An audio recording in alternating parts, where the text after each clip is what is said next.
Warriors, fighters, and heroes. These describe many people, and in the world of anime, there are two that stand above the most.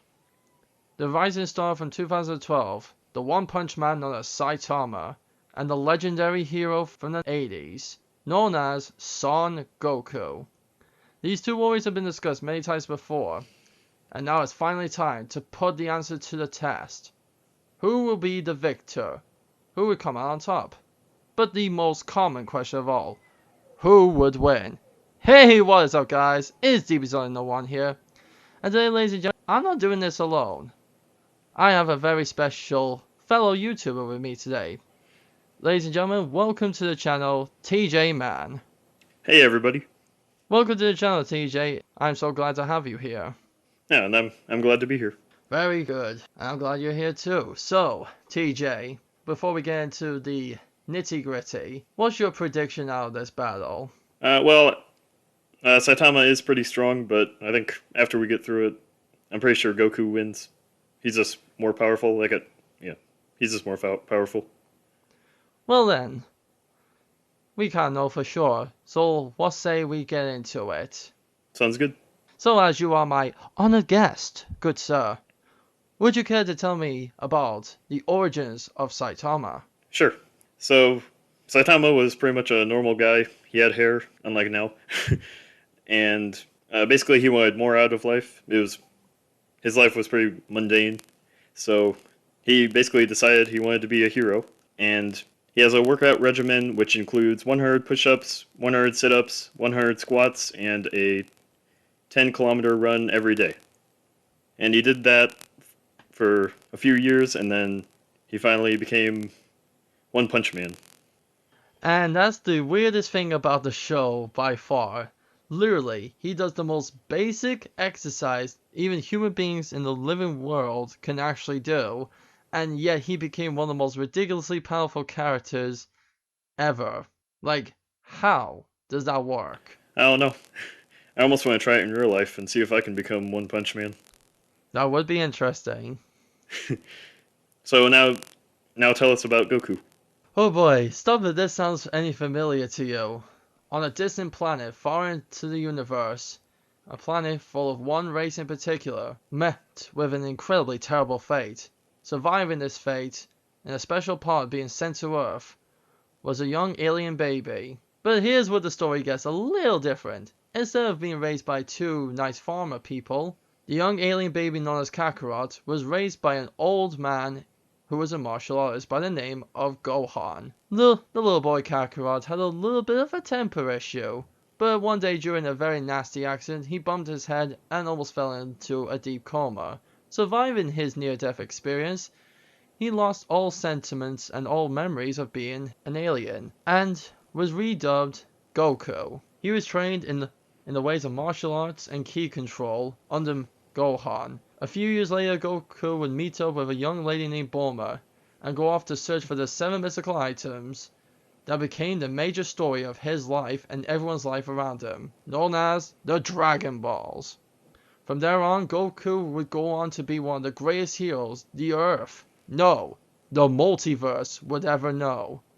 He would fight many great opponents throughout his entire life, and his main goal in life is to get stronger, to fight stronger people, so that he would always have a great challenge. That is the basic story of Goku. Wow. He has a lot more of a complex story than Saitama, that's for sure. Yeah, and when I said start, if you heard the story before, the origin story at the beginning where he escapes from his planet sounds a lot like Superman's. Yeah. Only difference is, if I may, Kryptonians were actually a scientific race, whereas Saiyans are warriors. Yeah. So there's some slight differences, but nonetheless, let's move on. And now that the origins are out of the way, and you guys know basically who these two are, let's get down to the good stuff. Alright. The statistics. We go down from every single category, and we find out who has the better feat, or should I say accomplishment, in each category. And as always on my channel, we start with strength. So, TJ, tell me how strong Saitama is. Okay. So I'd say his strongest strength feat is the meteor punching feat where he punches through a meteor, which is able to destroy a planet's surface. And Wait. Destroyed the surface of planet Earth. You mean like the same one that wiped out the dinosaurs? well, I don't know if it was that powerful, but yeah, pretty close, I guess. Yeah, he was able to just jump right through it and punch through it. Holy heck. I don't know how many pounds of force that would have taken, but good lord. Yeah, I know, right? He literally just punched through a planet surface leveling meteorite like it was nothing. And actually, there is science behind this. Ooh, science. Do tell. The key to stopping an asteroid with one punch is about the momentum. So in order for Saitama to do this, he had to travel around 100% the speed of light. Wait. Exactly the speed of light. Yeah. You're telling me Saitama had to jump 186,000 miles per second? Yep. And that was all to... What the That was frick? all to... I know, right? Damn. Yeah, and that was all to get the momentum in order to even destroy an asteroid. Good lord. I don't know if that should be a strength feat or a speed feat. That's just ridiculous. Yeah, it could be both. Yeah, in order to do this, you would also need like hundreds of megatons of TNT worth of energy in order to do this as well. 100 megatons of TNT worth of energy in his punch. So not only did he have to move at the speed of light by jumping, he had to have 100 megatons of TNT in his fist. Yep. Oh my word. So now let's hear how strong Goku is. Well, there are many feats of physical strength when it comes to Goku. But the most common one happens to have not only in the Dragon Ball Z movie Battle of Gods, but also technically the same thing happens in Season 1 of Dragon Ball Super. It is during Goku's fight with Beerus. During this fight, Goku was in a transformation known as Super Saiyan God, and Beerus was debatably only using 70% of his full power. During the middle of their fight, these two were clashing fists.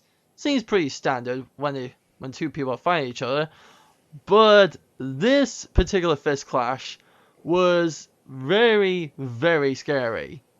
Reason being is because the third time they clashed, the Supreme himself, who has knowledge of the entire universe he lives in and is billions of years old, stated that if they clashed one more time, the entirety of the universe would have been destroyed.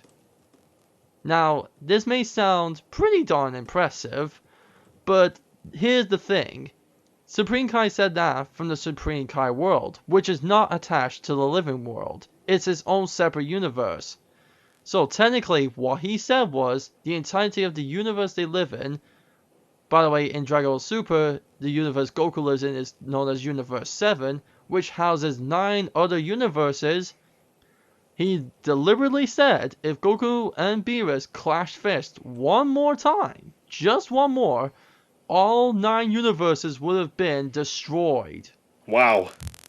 Now, I don't know if this was just due to power or not, but the fact that they were just trying to literally outpunch each other by colliding fists, I wouldn't be surprised if that was a feat of physical strength.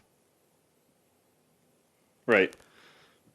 Yeah, wow, Goku's pretty strong, apparently. Yeah, 9 universes. And I don't need to tell you that this...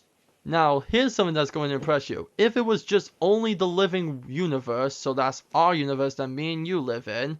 Mm-hmm. Now, as a rough calculation, apparently it takes up to about 7.5 septillion megatons to destroy Earth, and there are literally about hundreds and trillions of planets. So if they were all the same size as Earth, I kid you not, that would be something as high as 7.5 with, and I kid you not again, over 75 megatons of force. Dang. a number with 75 zeros. That is a unbelievably high number. Yeah. So So yeah, I think yeah, Goku takes strength. I would have to agree so too. Now then, for my favorite one of all, one of the best superpowers ever, speed. hmm So if I may, one of Goku's best feat of speed happens many times. In fact, here's an early example from as early as Dragon Ball Z. Now then, Goku had an older brother named Raditz. Raditz managed to dodge an attack known as the Special Beam Cannon. The Special Beam Cannon is stated both in the anime and in the manga to move at the speed of light. Raditz managed to dodge a light speed attack. Now, dodging apparently only takes a third of the normal speed it takes to run. So literally, if Raditz wanted to run away, he would have to exert 3 times the same amount of effort as it would to dodge it. So in other words, he literally used a third of the effort to dodge it, meaning he's nowhere near the speed of light when he's running, or flying for that matter, because it's a division. Literally, human beings can move 3 times faster when dodging than they can when they're running. I know that sounds a bit weird, but apparently that's how it works. Now, when Goku came back from training with King Kai, he was, and I kid you not, well over 6 times more powerful than Raditz. Raditz's power level at that point was 1200. Goku had a power level of 8000. So that means Goku was close to 6 times the speed of light by dodging. But if we were to divide that by 3, Goku is roughly 2 times faster than the speed of light while he runs. Damn. And that's just an early example. If you want an example of a recent feat of speed, in Dragon Ball Super, Goku fought against a guy named Hit, who could literally freeze time. Well, not at first, but after a good fight session with Goku, he eventually developed his time skip technique to be able to literally freeze time. Goku achieved a transformation known as Super Saiyan Blue Kaioken times 10. In this state, Goku was able to move while time was completely frozen. I will say it again, time was frozen still, and Goku was not only moving, he was faster than Hit. Wow. That's pretty fast. So literally, Goku was faster than time itself. I don't even know how the heck that works. Me neither, but I guess it happened. So what feat of speed does Saitama have? Well, the first one, like we mentioned before, was the building up momentum to destroy the asteroid, which was the speed of light. Yep. Exactly one times the speed of light. Exactly the speed of light. And then his other feat is jumping to the moon 10 seconds. Now He jumped from the moon to Earth in 10 seconds. Yep. And in order to do this, the moon is 250,000 miles from Earth, so he would have to be going 25,000 miles per second. 25,000 miles per second? What? Mm-hmm. I know that doesn't sound as impressive as Goku's, but Lord have mercy. Yeah, considering he was a normal human before, and being able to do that. Yep, for someone who was meant to be a human being before he did his training, that is a ridiculous leap of, well, I don't know what to say other than stat boost. Yeah. So yeah, I guess Goku takes speed as well. But, we gotta give Saitama credit. I will digress though, that if Saitama was to face Goku during the very beginning of Dragon Ball Z before he had his training with King Kai, he would be faster, as Goku has been shown to be faster than the human eye, but he is not faster than the speed of light. Right. Although, I will state, when he was roughly 16 years old, he did manage to dodge lightning, which moves a third of the speed of light. So, even as a 16-year-old teenager, he was pretty darn fast. Yeah. But sadly, even as and I kid you not, roughly 25 or 24-year-old adult, yeah, he was roughly 24 to 25 years old by the time Raditz showed up, and he still wasn't faster than the speed of light. Way to skip leg day, Goku. But still, due to the most recent version of Goku, I don't know how many times faster than the speed of light he has to be faster than time, but I would imagine it's something like a very ridiculously big number. Yeah, probably too big to even count. Even though scientifically stating, scientists believe if you go faster than the speed of light anyway, time will start to stop and distort. So realistically, as soon as these two reach the speed of light, time is supposed to stop anyway, but I don't know, I guess they wanted to make it look special for Super and make it look like it's an extraordinary feat that's billions of times the speed of light or something. Yeah, I mean, yeah, I'd say it was just faster than speed of Beats light. me, but moving on. The next one, if I am not too mistaken, hopefully, is durability. So do tell me, what form of durability does Saitama have? Well, he was able to survive the force of a black hole.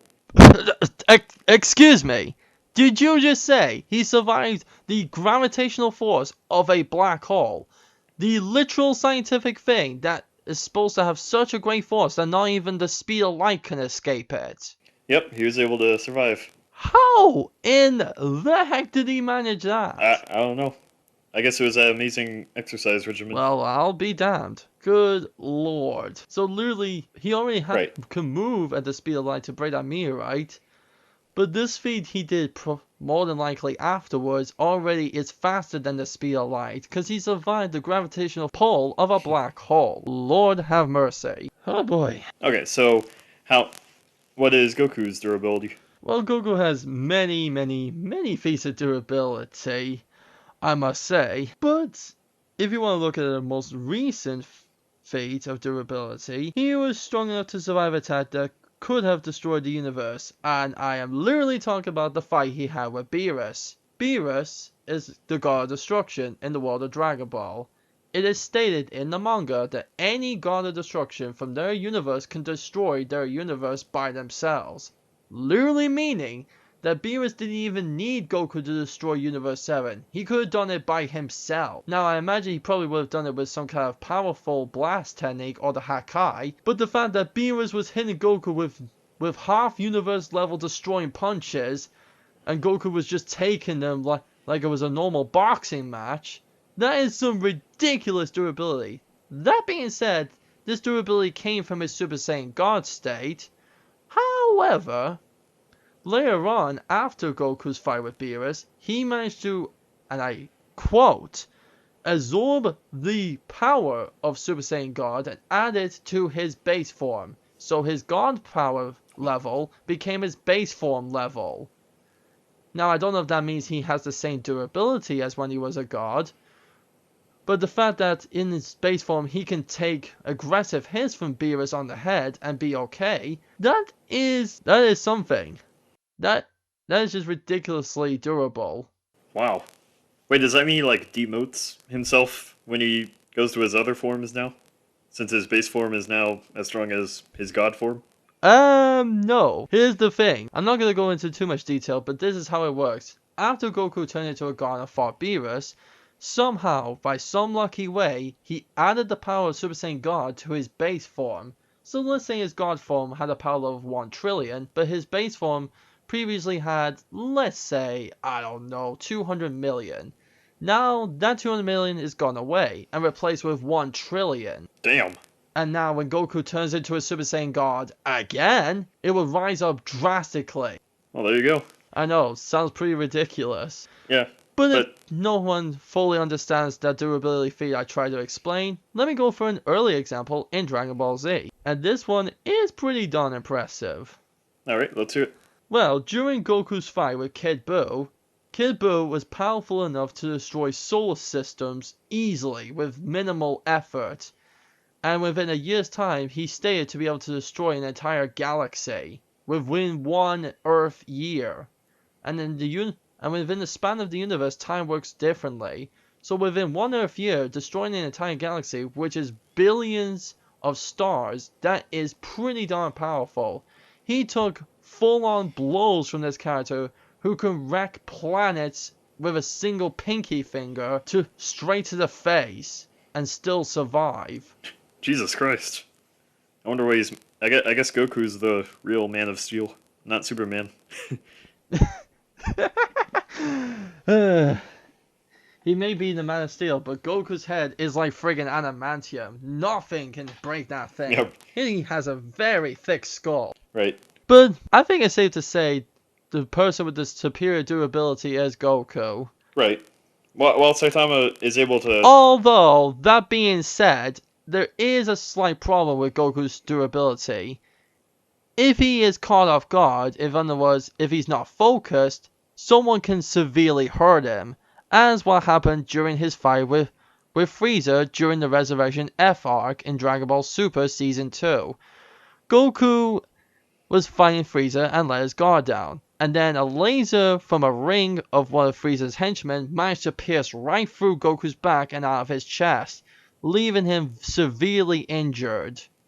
So that means Goku has to be incredibly focused during a fight, otherwise he will be injured. If he loses focus, you can hurt him a lot. So in other words, his overconfidence is literally his downfall. Yeah, and with Saitama, he can pretty much shrug off a lot of attacks, but with Goku's.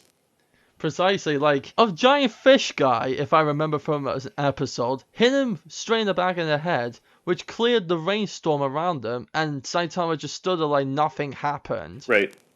But with Goku's power, I don't know if he would still shrug off his attacks. Like maybe in base form he could shrug off a few, but after that I don't know how he would fare against Goku. Well, we never know. But moving on, the next category is martial arts.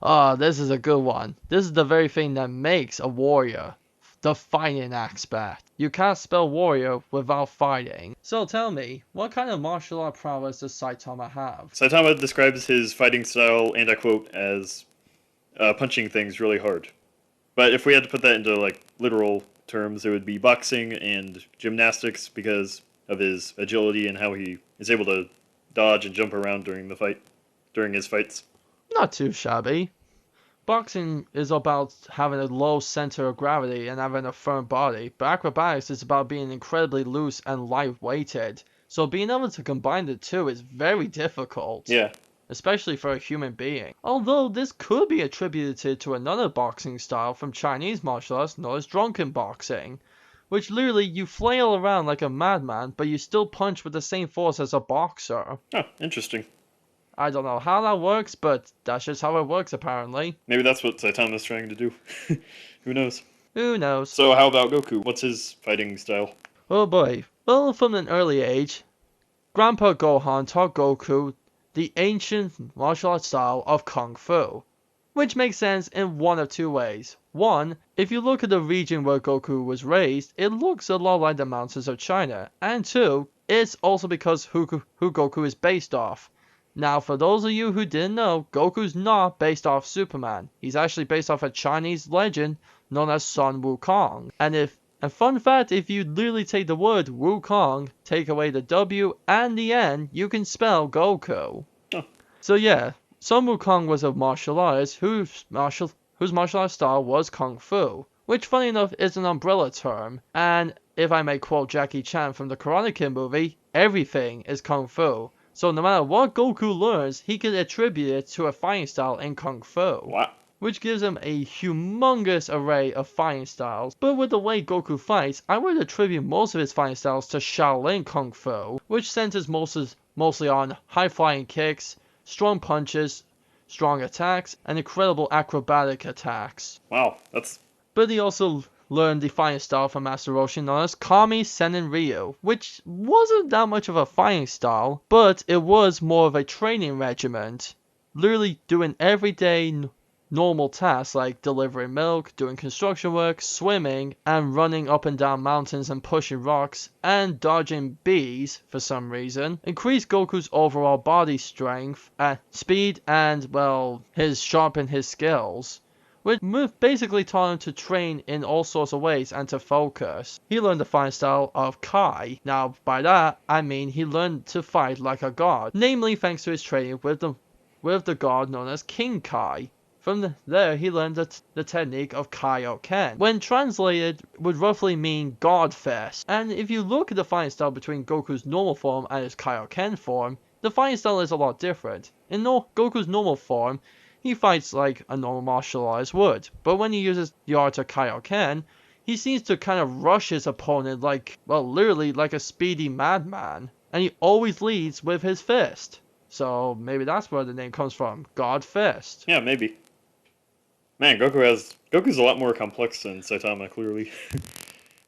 Yep. And last but not least, he learned from the angel known as Whis Ultra Instinct. No, not much of a fighting style per se, but it is a state of mind. Being able to literally focus on multiple opponents at once and doing it without thinking about it. Literally fighting without thinking. Wow. I wonder how that would work. Now Goku can't do this normally, because now in the real world, it is possible to do this. It's called the state of flowing, or the flow state. But in the world of Dragon Ball, it's more of a transformation. Well, at least in the anime. In the manga, it was described as a state of mind at first, and even people like Master Roshi managed to accomplish this feat. Wow.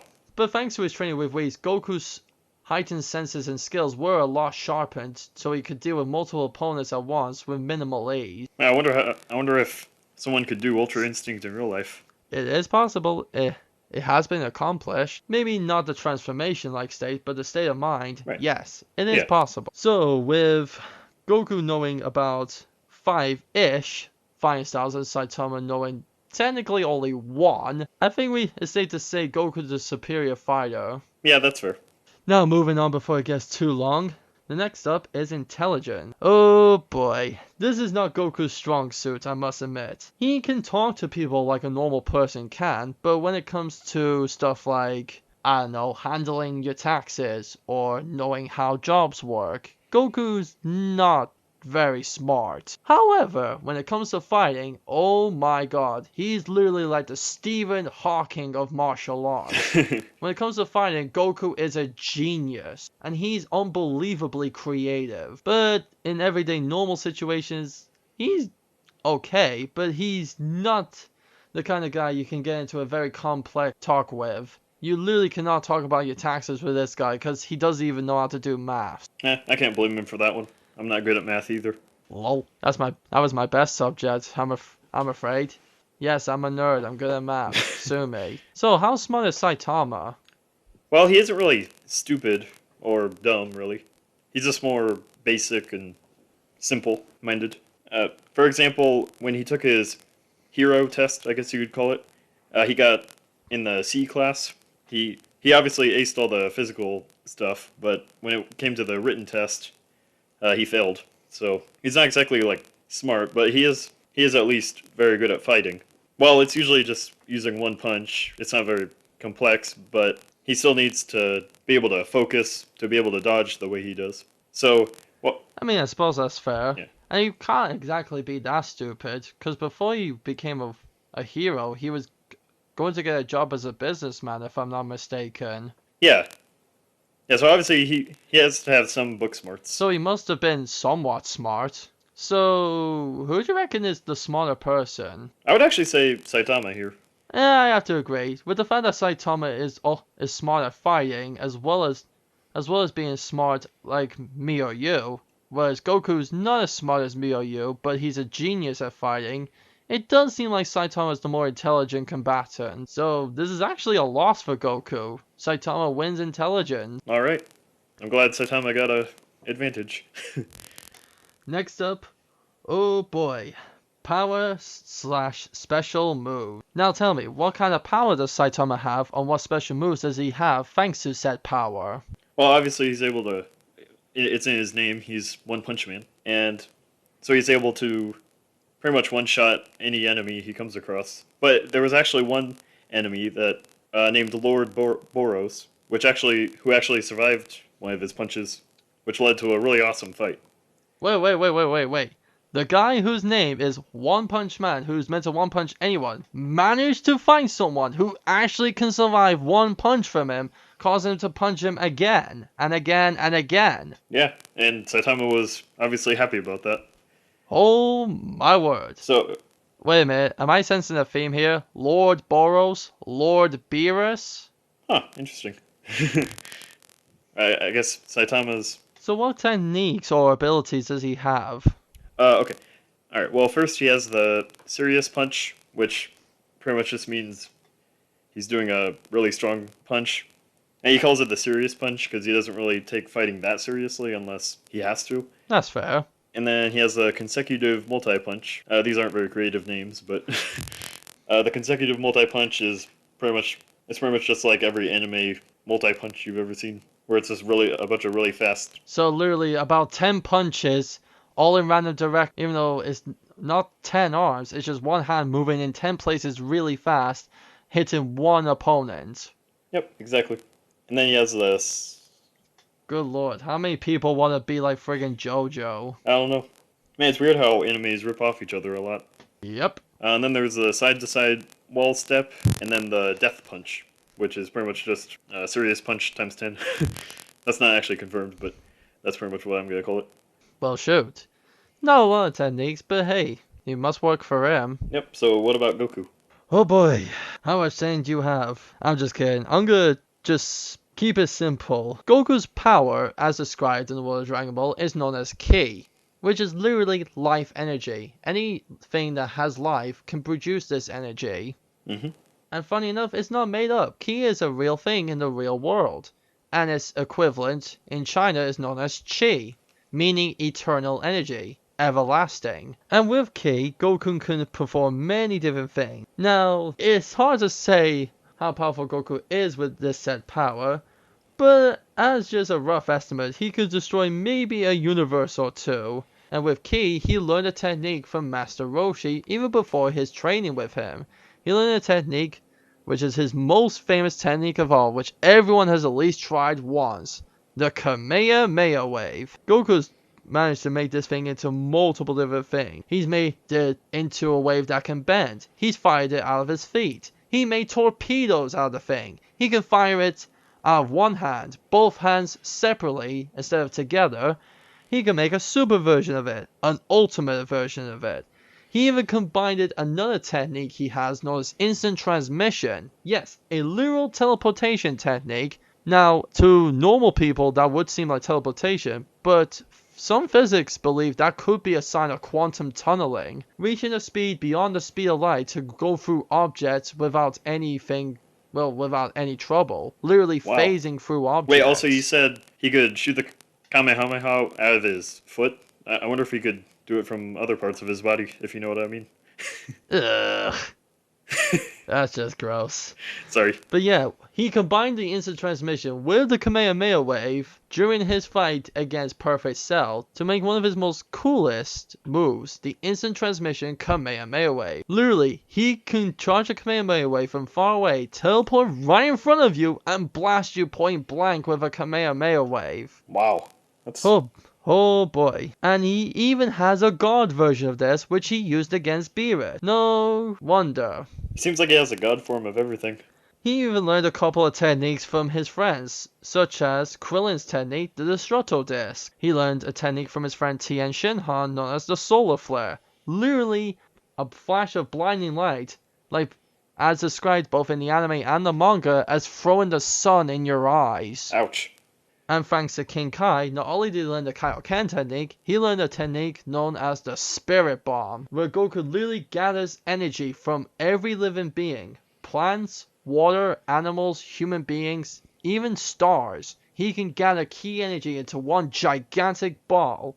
And also, if he throws this at an enemy, and if this enemy is evil, it can kill them. Literally, if you have evil intent in your heart, you will die to the Spirit Bomb. But if your heart is pure, you will survive, and it will just bounce off you. Oh, wow. So you're saying I could survive it? No, I'm just kidding, I probably wouldn't. You never know, as long as your heart is pure. It probably isn't. And as I stated, Goku knows the instant transmission technique. He knows the Kaioken, which he can double it, triple it, quadruple it, times it by 5, times it by 10, times it by 20. He can do a super version of it, as we saw with his fight against Pikkon. The Super Saiyan God Blue version of it, which can be times by 10, and then eventually, during the fight in the Tournament of Power, times it by 20. Oh my word. He also has something called the Air Punch, where literally he can thrust his fist so fast, he makes the wind literally hit you. I don't know how the heck that works, but yeah, He thrusts his fist so fast that you get hit by air. Wow. That doesn't make much sense. But that's nowhere near as impressive as his best punching technique, known as the one and only Dragon Fist, where somehow, someway, he throws a golden dragon out of his fist, made of pure energy. Jeez. And that's pretty much all of Goku's techniques. He has a bunch of others, but those are all of his most famous ones. Right. Well, the thing is, Saitama doesn't really have superpowers. He more just has, punches. So it's kind of hard to compare the two. Yeah, that is the problem with this fight, isn't it? Yeah, because, yeah. So, in terms of power / special moves, shall we say the winner is Goku? Yeah, that's fair. Because, again, a lot of Saitama's attacks aren't really superpowers. They're just really powerful punches. Yep. Alright. So, I think that's pretty much everything, unless Saitama has any transformations. No, he doesn't. Oof, well, there's a problem. Goku does. And he has quite a few. But real quickly, he has the Kaioken, Super Saiyan, Super Saiyan 2, Super Saiyan 3. And if you're a GT fan, he had Super Saiyan 4. But seeing how GT is somehow not canon anymore, once we go into Super, he gets Super Saiyan God, Super Saiyan God Super Saiyan, aka Super Saiyan Blue. Then he learns Ultra Instinct, and then the even better version of that, Mastered Ultra Instinct. Wow. I wonder what they'll think of next. You never know. So, shall we do a quick rough analysis of this? Sure. So, while in every transformation state Goku does seem superior, the best bet as far as I see is Saitama to fight Goku in his base form. Now, it depends on which timeline he fights Goku. If he fights Goku as he is now, Saitama doesn't really have much that can match Goku. The only thing he has is superior intelligence. Other than that, Goku is his superior in every other way. Now, if Saitama was to fight Goku from the beginning of Dragon Ball Z, Saitama would more than likely be Goku's superior. But as far as I see it, after Goku received his training from King Kai, he literally was able to be on par with a guy who could destroy over 10 planets, and that guy is Vegeta. I say again, Goku was as powerful as a guy who could wipe out 10 planets. Yep. And all we've seen Saitama do so far is punch through a meteor. Although, it was stated that Boros was supposedly meant to be able to destroy Earth, and Saitama managed to defeat him. But we don't know if that statement is fully true, as we never get to see him do it. Right. So, overall, it's hard to say. Now, if Saitama was to supposedly meet Goku during the middle of his training with King Kai, the fight would seem a lot closer. Yeah. To being close to being even. But as soon as Goku finishes his training, he does seem like the superior opponent. Yeah, so I guess it really depends on where Goku was. But in all fairness, Saitama got all of his powers, or quote-unquote abilities, through raw exercise, whereas Goku gets his power from literal power. He manages to tap into literally life energy. Yep, so the power difference is pretty clear here. Now, if somehow Goku's power was to be stripped away, the fight could be closer, but the problem is, throughout Goku's entire journey, his journey was not to be someone to be completely relatable. He just gets so ridiculously powerful every damn time. Now, I'm gonna say this, if Saitama was real, he would be the prime example of the best humankind can become. Yes. But there's a problem. Boros, yes, was an alien, but we don't know what kind of alien he was. And Saitama wasn't raised a hero. He decided to become a hero during his middle years. Goku's been training ever since he was literally 5 years old. Yeah. And he had warrior instinct since he was a baby. Yep, so it's pretty clear Goku takes experience too. Because Saitama just kind of decided one day he wanted to be a hero. Yep. But don't be discouraged, people.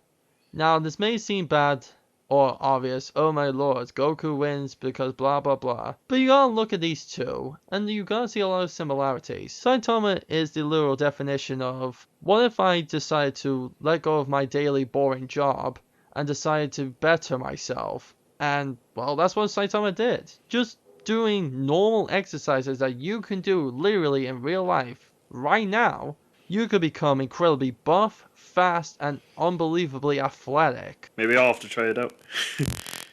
But Goku is not only that, but he's more. He's the living embodiment of self-improvement. Goku can improve himself, but he never settles. He always becomes better. And in many ways, human beings do and don't do that. But some human beings do like becoming better at something. Let's say there's a game you like, and you want to become better at it. You try and be better by practicing. That's Goku in a nutshell. He always practices, always becomes better, because he still doesn't believe he's good enough yet. Right, and that's the main difference between the two. You know, Saitama became all-powerful and didn't really improve from there. Yep. But Goku continually becomes more powerful. Yep, that is the sad thing. But, in a way, it's a kind of a good thing. Saitama could be like Goku if he kept training. Sure, there's no one in his world that can really challenge him, but if he had the same motivation as Goku, he could eventually catch up. Oh yeah. But when it's all said and done, if these two were to literally go toe to toe, when the dust settles, the One Punch Man will be the man who is beaten with one punch. The winner will be, and is, Son Goku. And with that being said, thank you guys so much for watching this video. Oh boy, this was a long one again. And thank you TJ for joining me today. I'm so glad I managed to do this with a fellow YouTuber who also does battle discussions. Yeah, I'm glad I was able to do that too. Thank you for having me. You're very welcome, my dude. So there you go, guys. The question answered. Goku versus Saitama. Who would win? The answer is Goku. And what's the answer? We're going to the question you're asking, what do we do next? Well, you should like, comment, and subscribe to both of us. TJ, would you like to tell everyone what you would like them to do for your channel? Yes. So, we're going to use Goku on my channel too. And he's going to be going up against Ben 10. Oh boy, this one's been all over the internet back as early as 2019. There's been so many back and forth discussions. Yep, it's a pretty popular matchup, and they're both aliens, so we'll see who the strongest alien is. Or well, okay, Ben's a human, but he turns into alien. That's very much true. So there you go, guys. If you want to see me in another video, it won't be on my channel. It'll be over on TJ's channel, where I will be defending the current winner of this battle, Goku, against another alien person, aka Benjamin Tennyson. We'll have to see who wins there. So that's it, guys. We'll be saying farewell. And I will see you guys in the next Who Would Win video that I make. And TJ, I will see you next time. Thanks for joining me today. You're welcome. Goodbye, everybody. Like, comment, subscribe, everyone. Make sure you also stay awesome. And as always, a Dragon Fest. Yeah.